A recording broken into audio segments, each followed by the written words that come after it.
মারাই তো রাষ্ট্রের বুনিয়াদ, তাদেরকে বাদ দিয়ে তো কোনো কিছু কল্পনাই করা যাবে না। আমরা বলেছি বহু মা সন্তান লালন পালন করতে গিয়ে চাকরিটাই ছেড়ে দেন, এরপরে সেই চাকরিতে আর ফিরে যেতে পারেন না। পুরুষদের মতো নারীরাও কর্মক্ষেত্রে সমান অবদান রাখবেন, সম্মান এবং নিরাপত্তার সাথে আমরা তার যে কোনো মূল্যে নিশ্চিত করবো ইনশাআল্লাহ। চলাচলের জন্য বড় শহরগুলোতে আলাদা বাস সার্ভিস থাকবে, পিক আওয়ারে তাদের জন্য আলাদা গাড়ি থাকবে। পুরুষদের অসুবিধা নাই, মাইলের পর মাইল হাঁটবে, বাইক চালাবে, বাইসাইকেলে আসবে, পাবলিক ট্রান্সপোর্টে উঠবে, ঠেলাঠেলি করে, সমস্যা নাই। কিন্তু আমার মায়ের সমস্যা আছে, সেই সম্মানটা আমরা নিশ্চিত করবো ইনশাআল্লাহ। কর্মক্ষেত্রে মায়েদের জন্য সেখানে বেবি কর্নার থাকবে, ব্রেস্ট ফিডিং কর্নার থাকবে, ডে কেয়ার থাকবে। এই সব ব্যবস্থাও নিশ্চিত করা হবে, পর্যাপ্ত পরিমাণে একটা সংখ্যা যদি সেখানে মায়েদের অবস্থান থাকে। একেবারে কম হলে করাটা কঠিন হবে। পর্যায়ক্রমে সব ইনশাআল্লাহ আমরা করব। আমরা বলেছিলাম যে সমস্ত মায়েরা সন্তান পোষেন তাদের জন্য আমরা 5 ঘন্টা কর্মঘণ্টা করতে চাই।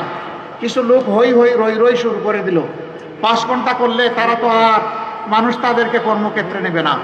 আমাদের কথাগুলো না শুনেই চিৎকার শুরু করে দিল, লাফালাফি শুরু করে দিল। আমরা কি বলেছি তারা বোঝারও চেষ্টা করে নাই। আমরা বলেছি বহু মা সন্তান লালন পালন করতে গিয়ে চাকরিটাই ছেড়ে দেন, এরপরে সেই চাকরিতে আর ফিরে যেতে পারেন না। বরঞ্চ 5 ঘন্টা যদি কর্মঘণ্টা করা হয়, সন্তানের সেখানে যদি বেবি কেয়ার সিস্টেম করা হয়, তাহলে ও মা তার প্রয়োজন পূরণের জন্য, তার দক্ষতা কাজে লাগানোর জন্য সেখানে থেকে যাচ্ছেন, তাকে বিদায় নিতে হচ্ছে না, তিনি ঝরে পড়ছেন না। আমরা বলেছি এই যে গ্যাপ হবে, এই গ্যাপের দায়িত্ব রাষ্ট্রকে নিতে হবে। মারাই তো রাষ্ট্রের বুনিয়াদ, তাদেরকে বাদ দিয়ে তো কোনো কিছু কল্পনাই করা যাবে না। যারা সন্তানও আপনার মতো আমার মতো সন্তানকে বড় করলেন, আবার কর্মঘণ্টা ওই সময় কঠিন সময় 8 ঘন্টা আপনার মতো আমার মতো করতে হবে, এটাকে অবিচার নয়? আমরা কথা দিয়েছি সমাজে সুবিচার কায়েম করব, সুবিচারের দাবি ইনশাল্লাহ আমরা পূরণ করব। কোনো মা তার কর্ম থেকে ড্রপ হয়ে আসবেন না, কর্মের সাথে লেগে থাকবেন যদি তিনি চান। তবে হ্যাঁ, কেউ যদি মনে করেন যে না আমি 5 ঘন্টা নয় 8 ঘন্টাই করব, শি উইল বি অ্যাপ্রিসিয়েটেড, তাকে অভিনন্দন জানানো হবে, কোনো সমস্যা নাই, আমরা বাধ্য করব না।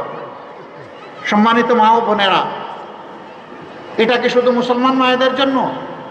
Of course not. এটা মায়ের জাতির যারাই হবেন, যে ধর্মেরই হবেন, তাদের সকলের জন্যে।